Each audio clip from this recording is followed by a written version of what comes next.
The glowing screen on my phone projects into my eyes the desires and loves that live in the most abstract corners of my heart and soul, finding visible expression in pixels of images, video, and text for me to see and consume and type and share. This means that whatever happens on my smartphone, especially under the guise of anonymity, is the true expose of my heart, reflected in full-color pixels back into my eyes. Honestly, this may explain the passcodes. To get into a phone is to peek into the interior of another's soul, and we may be too ashamed for others to see what we clicked and opened and chased around online. What could be more unsettling? If we are honest enough to face our smartphone habits and use the pages ahead as an invitation to commune with God, we can expect to find grace for our digital failures and for our digital futures. God loves us deeply, and He is eager to give us everything we need in the digital age. The spilled blood of His Son proves it. We need His grace as we evaluate the place of smartphones, the pros and cons in the trajectory of our eternal lives. If we fluff it, not only will we suffer now, but generations after us will pay the price. From the preface of 12 Ways Your Phone is Changing You by Tony Riki.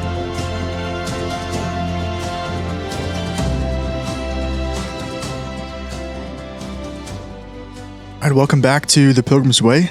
We are discussing your phone, as you may well know from the cold open there. Phil just read a section from a book called 12 Ways That Your Phone is Changing You. And before we get into this discussion, I kind of want to preface it with this. Like we at least as a student pastor, I feel like I talk about phones a lot, like constantly telling the students to stop looking at your phone. Like you can actually just put it down. But to be perfectly transparent, like this is an issue that I have. We were just talking about our own screen time usages before we hit record. And it is sad, like the amount of time that we give over to our phones when there's better things to be done.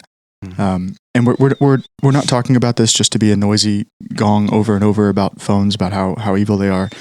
We're talking about this because it actually matters. Like that last part that you read, I thought was really good. If we fluff this, if we fail to disciple our people in this area specifically, it's not just going to have catastrophic failure, issues for us personally, but for every generation that will follow us. Mm-hmm. So we need to work diligently to steer the ship back on course if we're going to be effective at making people who are transformed into the image of Christ.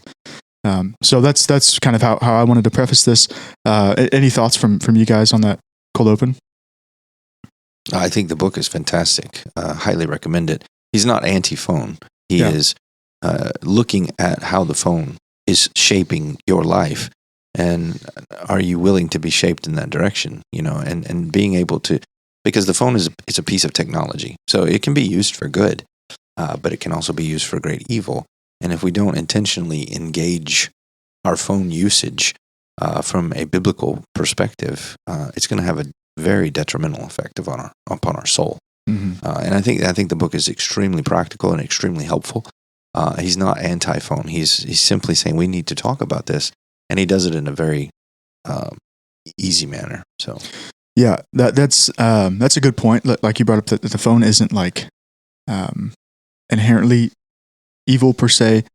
I think though that we and you could push back on this. I think that we use that as a justification to keep using it.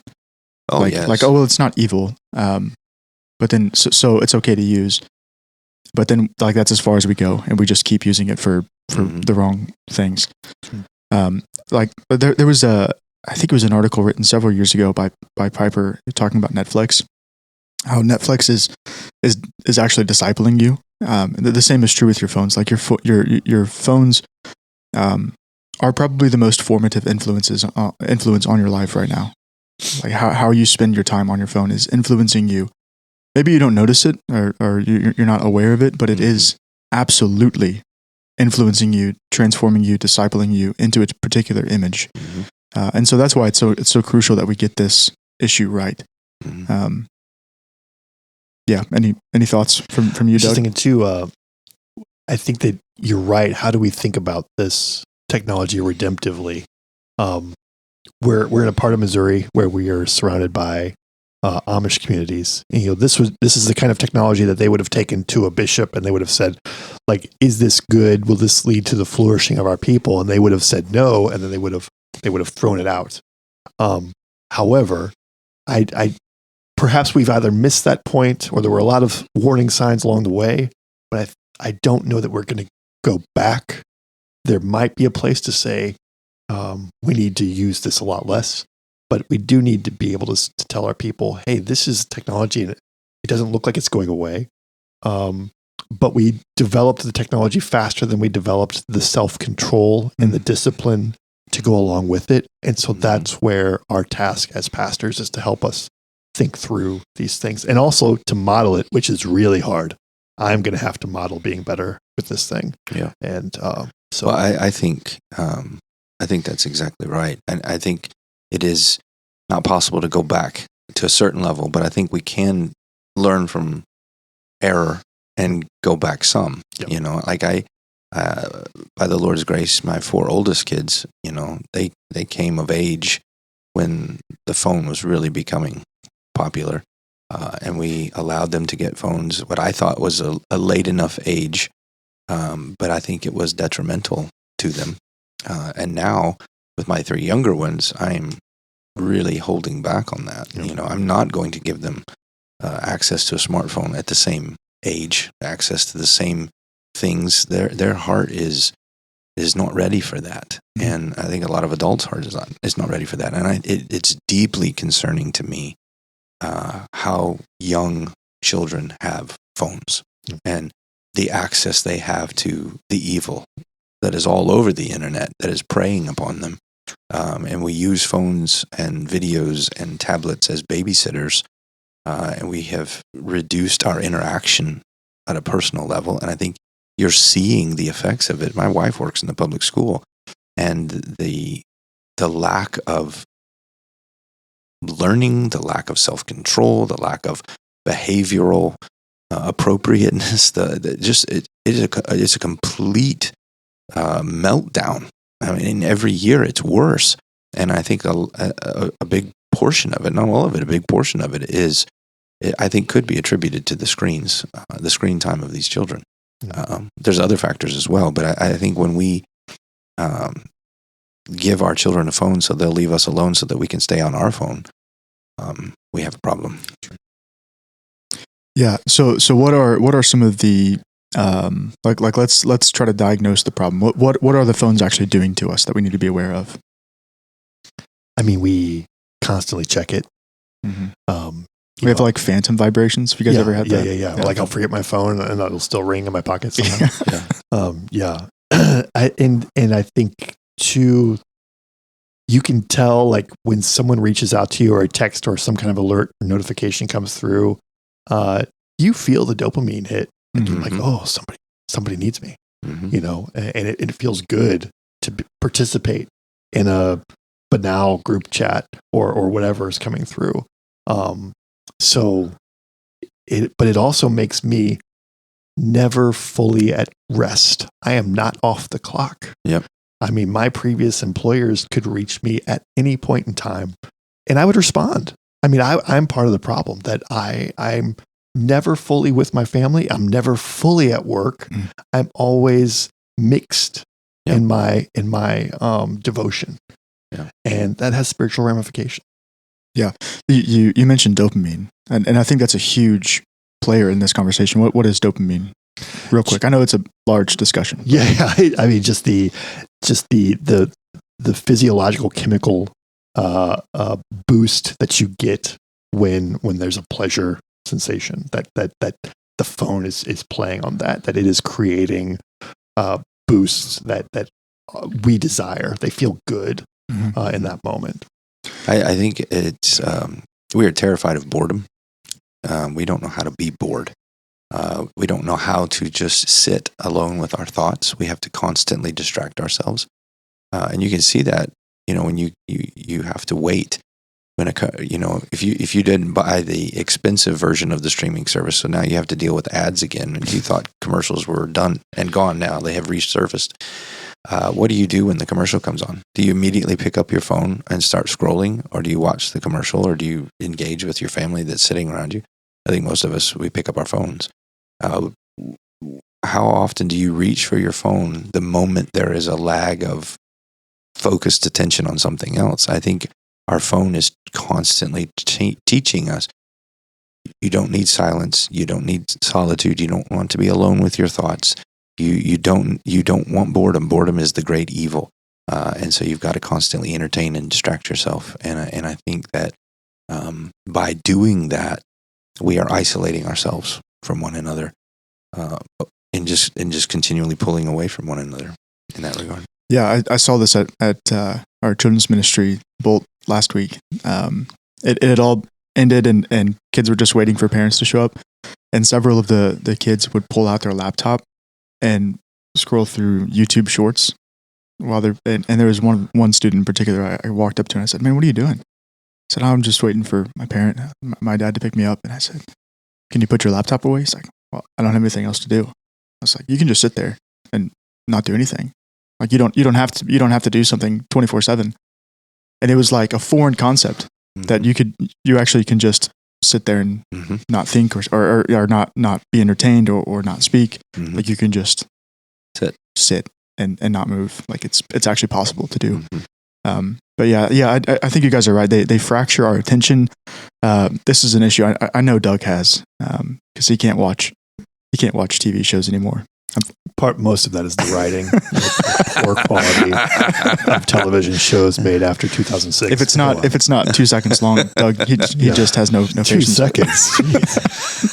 No, He's right after you today, Doug. I'm kidding.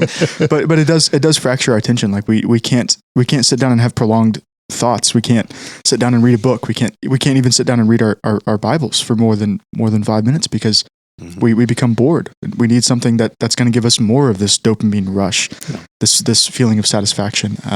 It erodes our solitude, like you were talking about, Phil. We can't just be alone. Even if you are alone, you're not actually alone because you have your phone there and you're scrolling through social media or something. And if you think that you don't have a problem, try leaving your phone at home for a day and see how you fare. Like you almost have panic attacks. Like you can't function. I think we need to. I think one of the things we need to do is to discipline ourselves in regard to maybe when we get home at night, the phone goes on the counter and it stays there like a phone used to stay. If it rang, you go answer the phone, but then you leave it there. Yeah. So you're not. Because otherwise, you're continually. I've noticed this with my own life. My son's trying to have a conversation with me, and I'm looking at my phone, and I think, what am I doing? Why am I? It builds a wall between you and everyone around you. And the only way I have found to safeguard myself from doing it without thinking is to put it somewhere where I can't just grab it. Yeah. We have an entry in our house. There's an exterior door, then another door to get into our living room. And I've got a bowl on the counter in there that I can set my stuff down. And I don't do it all the time, but I tried it out for a week. And it was like, at first it was like, man, this is like, I felt wrong. It was just like, everything was uncomfortable. But that got better and intentionally playing with my son the second I got home, instead of sitting down and scrolling through my phone, was far superior to what I usually do, which is sit down and like we use this excuse of like, well, I just need to take a break for a little bit, and work is done. I'm going to sit down and just scroll for a second, and then that turns into like 3 hours of the evening, and suddenly you didn't even say anything to your wife or your kids, and so yeah. Let's see. Well, I like what you said earlier, Doug, about the coming home distracted. Like our time is fractured, like we're never fully present in one place or another. Right. And I think, I can sense that in my own life. I have to have my phone on me because if somebody needs me, then I need to be available to them. Yeah. No, I don't. I need to be available to my family.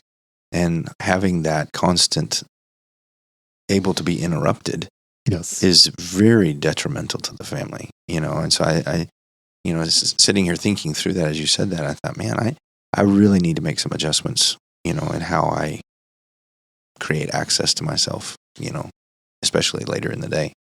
Yeah, there's a verse in 1 Corinthians chapter 6. I think we can draw a principle out of verse 12. It says, "All things are permitted for me, but not all things are of benefit. all things are permitted for me, but I will not be mastered by anything. I think you have to take an honest look at your life. Like, are you mastered by your phone? Because Doug, you had a quote. Why don't you go ahead and share that with? Well, it has to do with any time, for instance, social media platforms are generally free. Mm-hmm. Anytime something is completely free, you are the product. So yeah, you're not the consumer. You're not the consumer. Yeah. You're not a user.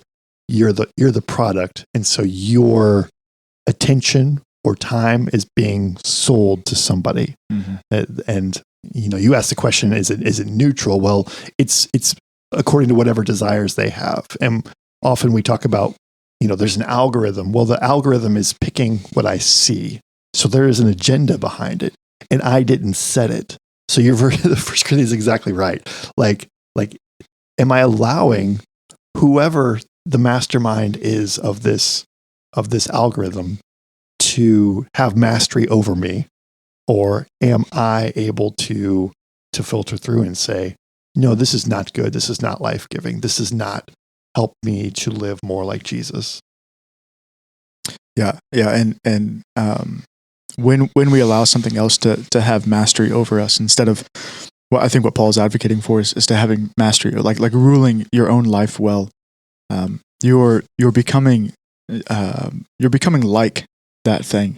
Right? That's why I thought the quote from the book you read was really interesting, because when you're talking about the password, behind the password is essentially the desires of our heart. Mm-hmm. Like what you see on your phone, on your algorithm is curated to what you watch, curated to what you want to see. Mm-hmm. And so like if every time you open your phone and there's all of this anger and this disgusting hate speech, like all this kinds of stuff, it's because that's what you enjoy. You want that. You want more of that. You might not say, yeah, I want that, but to a point. But I think what Doug's saying too is they're feeding you what they want you to see. Yeah.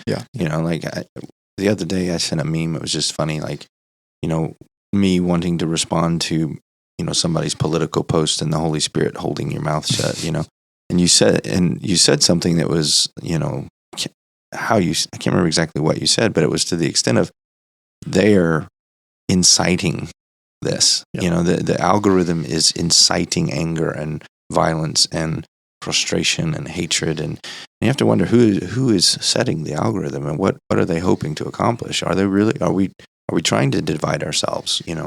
And I think as Christians we cannot allow that to happen in our hearts. Vengeance is not ours. It's not our place to seek vengeance. There's no place where it's okay for us as Christians to speak with such harsh hatred and vitriol. We are to be kind like Jesus is kind. We are to be humble as Jesus is humble.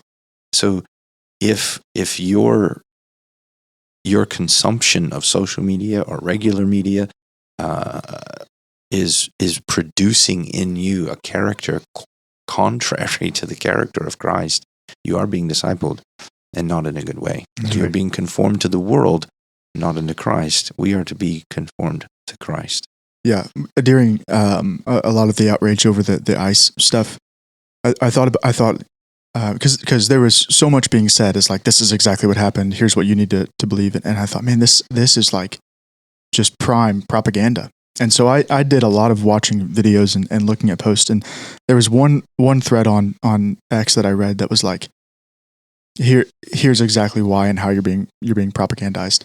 And it was so clear. It like laid out all of the facts that both sides are saying this is what happened, and it took a look at all of the images prior to being edited, because you have to realize, like, what you're seeing on social media is highly edited, so that you will get right, whether you're on this side of the argument or this, whatever the argument is. The things that you're seeing are trying to get you stirred up, so that you'll lash out in anger, so that you'll be angry, so that you'll feel like violence and all of this stuff. You need to be aware that I think what you guys are saying is that these, would you call them the masterminds behind the algorithms, want you to feel like this. So what, kind of in this last portion of our show, of our episode, what are some tips? We've talked about a few of them, but how do we actually regain this ground? How do we actually find mastery over this addiction? And I think we should call it an addiction. Like we are, because the dopamine thing is interesting. It's almost like an equivalent dopamine response to drug addicts that we get from phones. Yeah. So how do we rehab over this issue? How do we regain mastery? I think you have to relearn self-control through fasting from your phone, setting limits on your phone. I think if you go away from this conversation feeling convicted, like, oh, I know I need to do something, but then you don't have a practical first step, you won't do anything, because you will quickly be consumed back into that discipleship of the phone. And so I think you have to just say, okay, I need to set some limits, and you need to set them with fixed guardrails. Share it with your spouse, share it with your kids, that this is my plan, so that when you try to deviate from the plan, there's a question. I thought you weren't going to do that anymore. And then the humility to not get angry when you're being called out for your sin in that regard. And so, I think setting time limits on certain apps is a good place to start. I think setting times of the day where you're going to intentionally put the phone somewhere not on your person, where you're not constantly under its beck and call, I think is another good step. Yeah. I think you need to train both your family and your employer that you have to have certain guardrails in place. So, for instance, maybe you don't have email on your phone anymore, and that means that you're committing to, I'm going to check my email twice a day while I'm at work. And that means that people who feel like they need to contact you and have an immediate response, that you have times when you're planning to respond to them. And so that you're creating an expectation like, hey, I am going to email you back. It will be tomorrow at either 9:15 or at 3:25, whenever I check my email, the 2 times a day. But by getting it off the phone, I allow myself to not physically be at the job and to be more fully with the family. I think you may have to have hard conversations with spouses or children about like, hey, when I'm at work, I'm not going to be able to respond to every text and every little message or laugh at something in the group chat. Like, we're going to have to kind of structure these things. There are a lot of little manipulations that go on too with our phones, though. There's a lot of money built into the psychology of how you are manipulated through color, how you are manipulated through sound. There are things that you may need to do to just alter your phone to help you.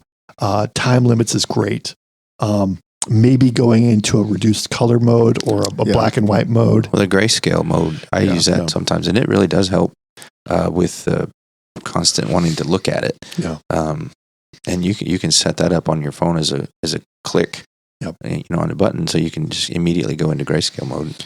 My wife has hers like turned way down. It's not all the way grayscale, but it's like the colors are turned way down, and she'll show me a video or a meme or something, and it's like hard for me to look at because I'm so used to the vibrant colors. And it's like, that's ugly. Like, what you're showing me is that's right. But it'll help. Yeah. Another thing you can do, which I think is cut off all notifications. Every app wants to notify you about everything, and it's their effort to pull you in. And so you can shut down all notifications so that you choose when you go to that app. You choose when you go look at that content or whatever it might be, instead of them constantly dinging and buzzing your phone to, hey, look at me, look at me, look at me. Shutting down all notifications except, for, whether it's a text app or a phone call app, really does help you avoid being constantly interrupted and constantly pulled back into that. I think, Chris, as you were saying, when we look at our usage, our screen time hours, that would be a great thing for a group of men or a group of women who are in like an accountability kind of situation where they are confessing sin. They are working through things together to be able to say, hey, this past week, we set some limits for our group, and can we all share, and can we openly talk about what we did with our screen time? I think we're going to have to get down to that level of disciplining and being disciples to say, listen, there are forces at work here that are trying to manipulate me in the same way that sin tries to manipulate me, and I have to live in this world, but I'm not of this world.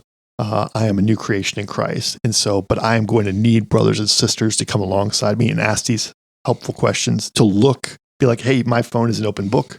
You can look in it. You can look at my message. Like, I think we're going to need that level of accountability with one another. Yeah, that's good. That's a really good practical thing to do. Like even if you don't have a group of guys or a group of ladies that you can do that with, just do it with your family. Like, do it with your wife. Like, hey, once a week, because your phone will, at least mine does. If you got an iPhone, it'll tell you once a week, here's your screen usage. Yeah. That's a good time for you to, send that to your wife if you're not together. Like, hey, here's what mine was. Here's where I want to do better next week. Can you help me to do better? So if you don't take some practical steps, you're going to fail. I saw there's a new trend, interestingly enough, going around where people are like, you can buy wall phones again that connect to your iPhone or whatever you have, and it'll only do calls, and so you can like put that in your kitchen or something, and put your phone in your bedroom for the rest of the evening, and if someone calls you, that'll ring like an old phone. Oh, that's interesting. Do I have to go back to remembering numbers, because I'm not willing? Well, do you guys have any last thoughts as we close this episode up? No, I think be intentional and make some changes. Yeah. I mean, start with one or two and make them, fix some guardrails, and then keep pushing forward. Yeah, and it's going to be difficult at first because you are an addict. Like you need this dopamine. You're going to go through withdrawal. Yeah, and dopamine is, there's so much more we could say about that issue, but it is a good thing. Like you need dopamine to move, to get out of bed in the morning. But where does your dopamine come from? I listened to a podcast that contrasted like good sources versus bad sources of dopamine, and like you actually get a dopamine rush from lifting, from working out, from going on a run, from doing things that are physically hard. But you get more of a dopamine rush from quick fixes that are easy to do.